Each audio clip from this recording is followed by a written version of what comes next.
안녕하세요. 뻔뻔한 목도빠입니다. 구독과 좋아요, 알림 설정, 회원가입 부탁드리겠습니다.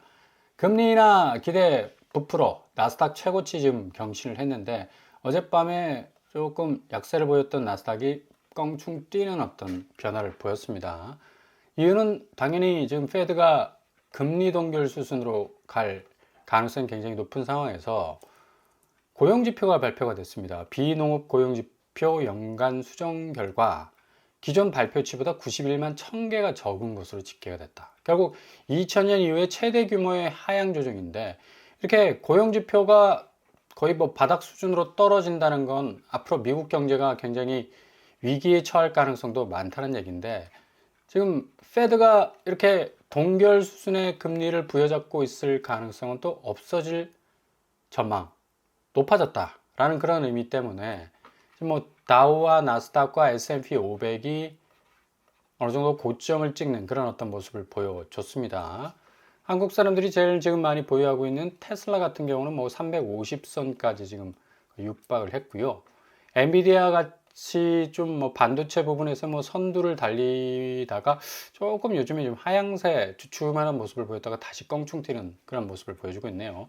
알파벳, 구글도 역시 뭐 2.39 최근에 독점법, 그러니까 반독점법 때문에 굉장히 발목이 잡히는 거 아니냐라는 그런 우려도 많았었는데 뭐 당당히 법적인 어떤 미묘한 걸림돌도 해결이 되자마자 뭐 거의 뭐 수직 상승으로 지금 올라가고 있는 그런 어떤 추이를 보여주고 있습니다. 이렇게 왜 미국 자본시장에 우리가 신경을 써야 하느냐? 당연히 한국 부동산 시장하고 함수 관계에 있기 때문에.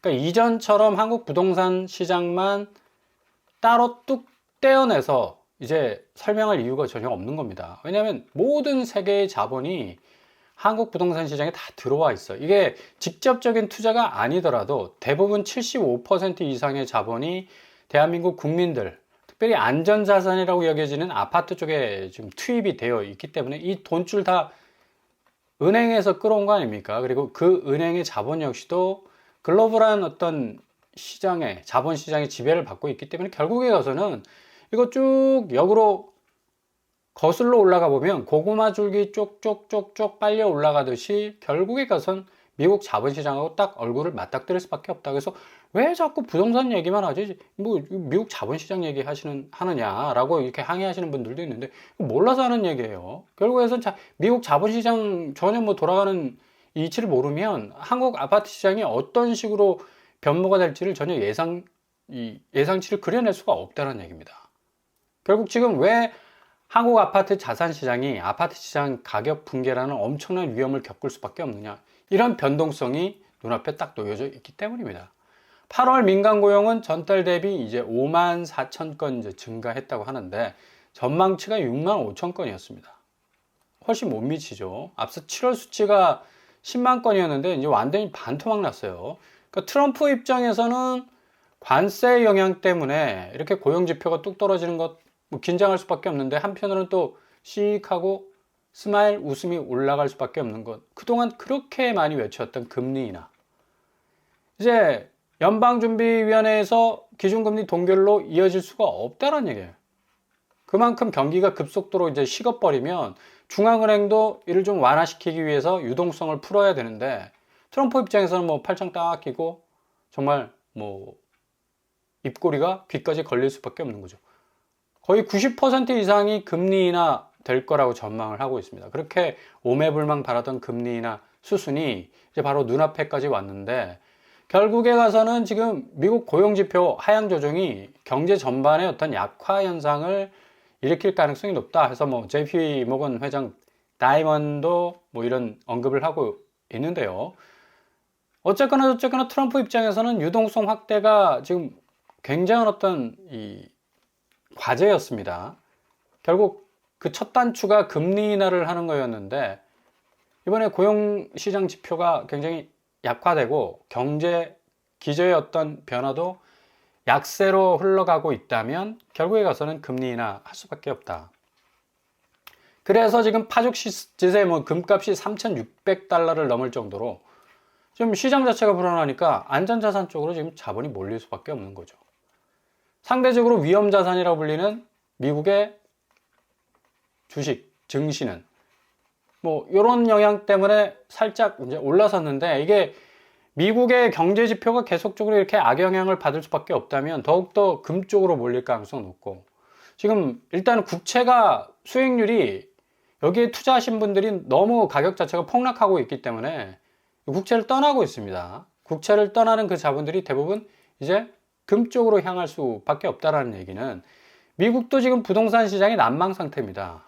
굉장히 지금 보합세에서 약세 쪽으로 지금 흘러가고 있는 건데, 고스란히 이제 한국이 영향을 받을 수밖에 없는 거고, 이렇게 미국 자본시장은 한국 부동산 표적을 향해서 날아오는 화살하고 똑같다는 얘기예요.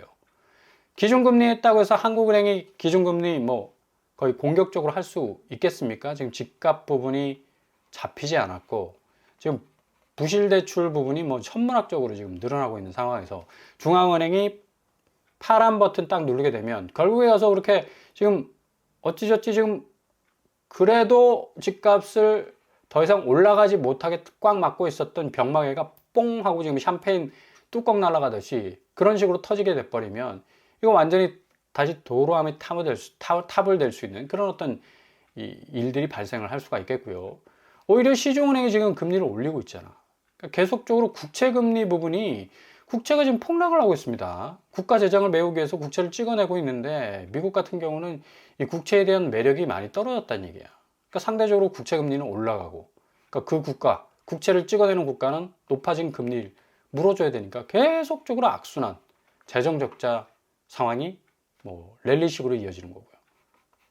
환율과 관세 지속적으로 집값 변동성 키울 수밖에 없는 거죠. 경제 기조였던 여러 가지 약세 현상을 가져올 수밖에 없기 때문에 구매력 저하, 특별히 아파트 시장에서 이 매수세를 상당 부분 더 위축시킬 가능성이 아주 높습니다. 대신 자본시장의 덩치는 더 커지면서 기존 낡은 자산시장 쪽 자금도 이쪽으로 이동할 가능성이 아주 높다는 얘기고, 경제 성장률이 지금 0.8%로 지금 IMF가 찍어놨어요. 한국이 1%도 안 되는 지금 경제 성장률을 지금 성적을 받고 있는데, 그동안의 상승분, 아파트 상승분은 전혀 이제 말이 안 됐었기 때문에, 기존 탄탄하게 올라서는 어떤 경제 성장 기조와 함께 아파트 가치도 올라서야 되는데 이게 완전히 반대가 됐다. 경제는 지금 거의 지금 굉장히 관세 영향과 여러 가지 자본시장의 변동성 때문에 0.8%라는 굉장히 좀 체력이 고갈될 수밖에 없는 그런 수준까지 와 있는데, 아파트 시장이 도리어 올라 버렸으니까 이 간극은 결국은 다 거품이란 얘기입니다. 거품이 터질 수밖에 없고 고름이 터져 나올 수밖에 없는 그런 어떤 수순에 와 있는 그런 어떤 상황이라는 얘기인데, 지금 이런 차원에서 97 대출 규제 40%를 이제 깎아버렸고, 이제 임대사업자는 0%, 한 푼도 이제 대출 못 받아요. 이렇게 되기 때문에 결국에 가서는 상대적으로 강남의 수혜를 많이 받았던 마포와 성동구는 규제 지역으로 딱 묶일 가능성이 어느 때보다도 높아졌다. 그러니까 오늘 뭐 97 규제 나오고 98, 99 규제, 뭐 추가 규제들을 해가지고 이제 국세청에서 전수조사를 통해서 신고가 최고가 좀 이상 거래들을 뭐 세금을 한번 때려보겠다라는 어떤 차원에서 굉장히 공격적인 어떤 전수조사에 들어갔는데, 이제 국토부에서 마용성 중에 마포, 성동을 규제지역으로 묶을 가능성 굉장히 높아졌습니다. 그래서 대출 한도는 뭐 어마무시 줄어들게 될 거고, 규제지역 선정 시 LTV가 70%에서 40%까지 줄게 된다는 얘기예요. 그러니까 기존 70%까지 받아왔었는데 이제 이번 규제를 통해서 이제 40%로 확 줄게 되고, 이제 절반 이상 주담대 6억 한도 이제 못 받게 된다면 마포구와 성동구는 급격하게 집값의 어떤 변동 위기를 겪을 가능성이 아주 높다. 지금 그동안 마포구, 성동구 주택가격 상승률이 물가 상승률의 5배에 달했습니다. 와, 이건 어마무시하죠. 상승률이 뭐 1.22%를 찍어서 물가 상승률의 4배에서 5배 정도 달하는 어떤 급격한 상승률을 기록을 했는데, 여기 이제 이 국토부 토호구역 지정 권한이 이전이 되면서 상당 부분 지금 마포구가 계속적으로 지금 올랐던, 성동구 역시도 마찬가지고 상승폭이 627 규제 이후에도 그리고 97 규제 이후에도 계속 오를 거라는 이 전망은 완전히 뽀개지게 생겼다는 얘기입니다. 결국에 가서는 이제 이 마포구와 성동구 갭2의 성지가 됐었던 이 두 지역이 이제 토호제로 딱 묶이면서 전체적으로 강남구와 마용성이라고 일컬어졌던 서울 집값을 견인했던 이 쌍두마차들이 이제 브레이크를 잡을 수밖에 없는 거고, 핸드 브레이크 딱 잡고 있어야죠. 그냥 파킹 해야 돼, 그냥. 고스란히 그 수준에서 딱 머물러서 이제 그 고점에서 하방 압력을 어마무시 이제 받게 될 거고, 지금 재건축 단지도 문제입니다. 대치 에델루이는 세입자에게 불똥이 뛰었는데, 여기 당첨됐을 때는 뭐 어마무시 뭐 세상 다 얻은 것처럼 기뻤지. 근데 분담금이 10억이야. 최대 11억 7천까지 나올 가능성이 높아졌어요. 이렇게 되면 지금 재건축해서 여기 뭐 청약으로 당첨이 됐든 아니면 뭐 조합원 입지를 가지고 뭐 딱지 가지고 계속적인 어떤 아파트 가치를 구가하려 했던 계획들이 뭐 고스란히 무너질 가능성이 높습니다. 뭐 당첨되면 10억 이상은 뭐 저절로 앉아서 굴러 들어간 돈 온다고 했는데, 이거 분담금 자체가 11억 7천이 돼버리니까 이거 배보다 배꼽이 더 큰 거라. 결국 누가 재건축 하겠냐고. 결국에 가서는 지금 재건축해서 성공했다라고 지금 스스로 평가받는 이런 어떤 단지들도 이제 이후의 후폭풍, 분담금 문제 때문에 어마무시한 어떤 이 자금난을 겪을 가능성이 아주 높아졌습니다. 서초 신반포 18차는 뭐 벌써 12억, 공사비 갈등으로. 요 12억이 지금 첫 단추인데 13억, 15억, 20억까지 올라갈 가능성이 충분히 있습니다. 지금 원가 상승분 가지고 뭐 건설사에서 들어 누워버리면 이거 아무런 방법이 없는 거예요. 2019년에 계획을 했었는데 무려 뭐 공사비가 53% 올랐으니까 이거 재건축 폭탄이다. 결국에 가서는 이런 재건축 단지는 분담금이라는 후폭풍 때문에 어마무시한 지금 뭐 시세 차익 구가할 수 있는 그런 기회도 분담금으로 다 날려먹게 생겼다. 잠실내도 마찬가지입니다. 이번에 뭐 10만 명이 청약을 해서 여기도 당첨되면 앉아서 10억 번다고 했는데 실질적으로 특화 설계 추가가 됐어요. 이게 사실 잘 모르죠, 사람들이. 263억, 300억까지 늘어날 가능성도 있어요. 공사비 인상 추진하기로 했습니다. 요거 분담금 10억 되지 말라는 법 없잖아. 앉아서 10억 번 다음에 앉아서 10억 나가게 생겼네. 그만큼 지금 서울에서 재건축을 통해서 신축 분양한 단지들 거의 뭐 만점 통장 들어오고 가점이 뭐 어마무시하지 않았습니까? 이번에 잠실리엘 당첨자 발표를 했는데 최저가 74점이야. 와, 이거 어마무시하다. 그리고 만점 통장 나왔다는 거 84점. 청약 가점 만점이 84점입니다. 근데 84점이 나왔다는 거 기가 막히죠. 와, 이렇게 단단한 점수를 가지고 또 6억 이상의 대출 이외에 12억의 자기 현금이 필요한데, 와, 이건 거의 퍼펙트한 자격 조건을 갖춘 무주택자들 아닙니까? 근데 지금 당장에 지금 분담금 때문에 12억이 날아가고 뭐 11억이 날아가고 하는데, 잠실로얄도 지금 300억 정도 가까운 공사비 분담금이 또 추가로 책정이 되면, 아니 이렇게 정말 고생스럽게 이거 84점 맞으려면 7일 무주택 15년, 아니 7명이 한 집에 살 수가 있나? 무주택자가?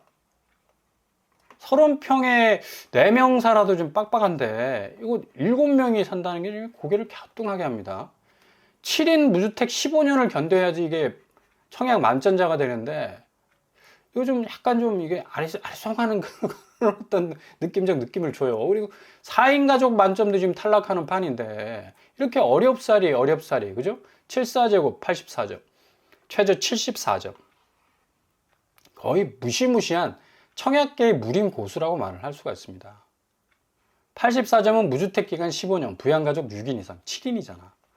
아니 부양가족이 7인 정도, 이게 청약통장 가입 기간도 15년을 이렇게 버텼어요. 이건 완전 초인적인 어떤 슈퍼내추럴이야, 슈퍼내추럴. 근데 지금 이런 상황에서 잠실루엘도 지금 특화 설계 추가해가지고 263억이면 앞으로 이게 분담금이 지금 어떻게 될지 모른다는 얘기입니다. 그러니까 무조건 10억 로또다, 10억 굴러 들어온다 이런 얘기에 속아서는 안 된다는 얘기예요.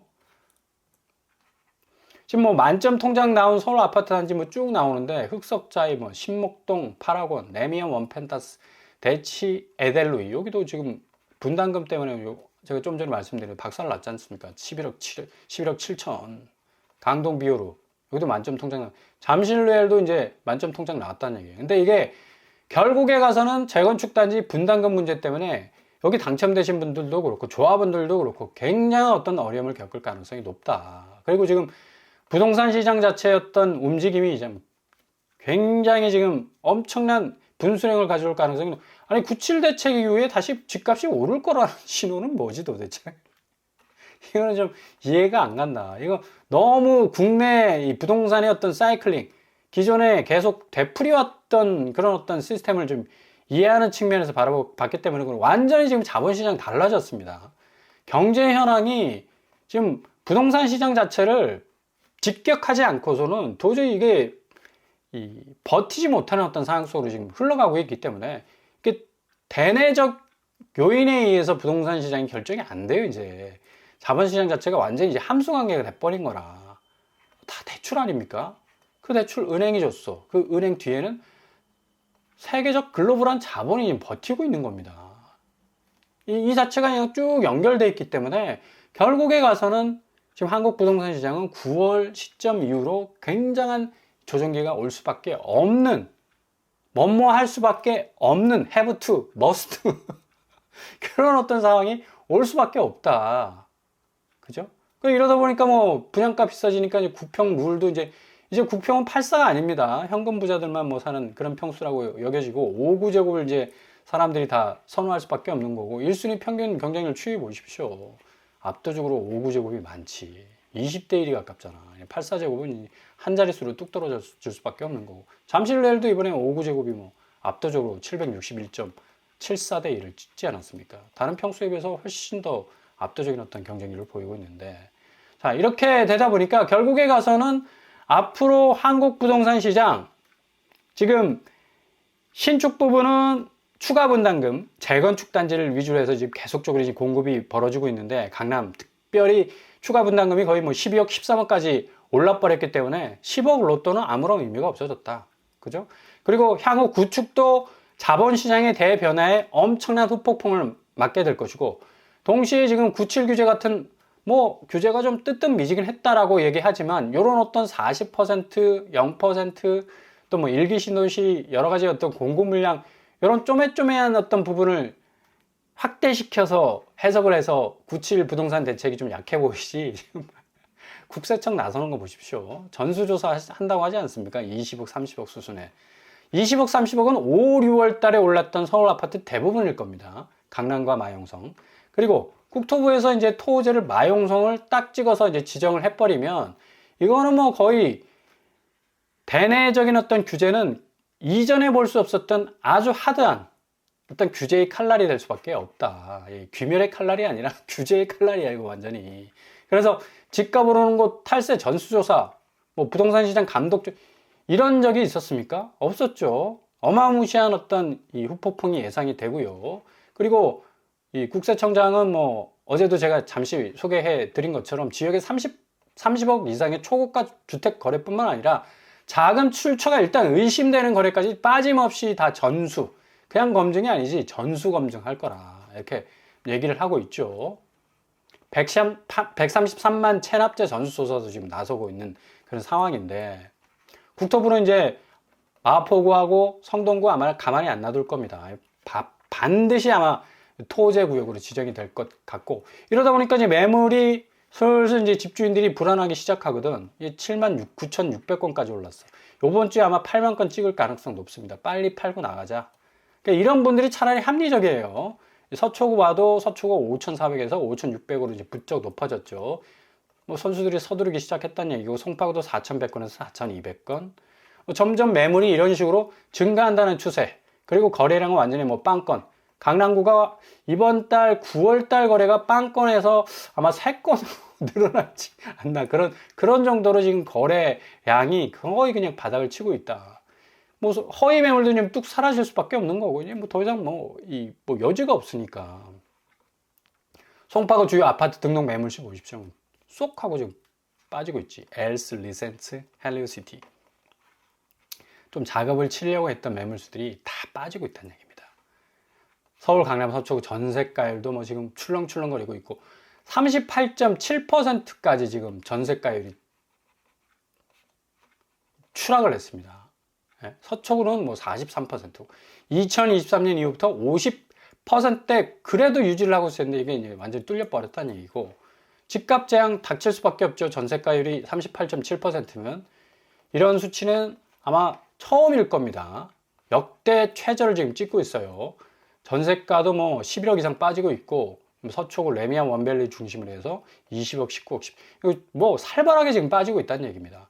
동대문구도 지금 매물 상황도 지금 늘어나고 있는 상황. 비강남도 지금 전세가율도 굉장히 많이 떨어지고 있다라는 걸 고스란히 보여주고 있죠. 노원구도 뭐 지금 매물이 오히려 늘어나고 있어. 이게 회전율이 굉장히 빨랐던 곳인데 안 된다는 얘기예요. 결국 전세가도 뭐 상당히 지금 하방 압력을 많이 받고 있는 그런 어떤 모습이다. 결국 이런 모든 지표를 한번 쫙 훑어봐도 앞으로 9월, 10월, 11월, 12월 강남이 정말 뭐 패망할 수도 있다라는 말이 나올 수 있을 정도로 집값 부분에서 엄청난 영향을 받게 될 겁니다.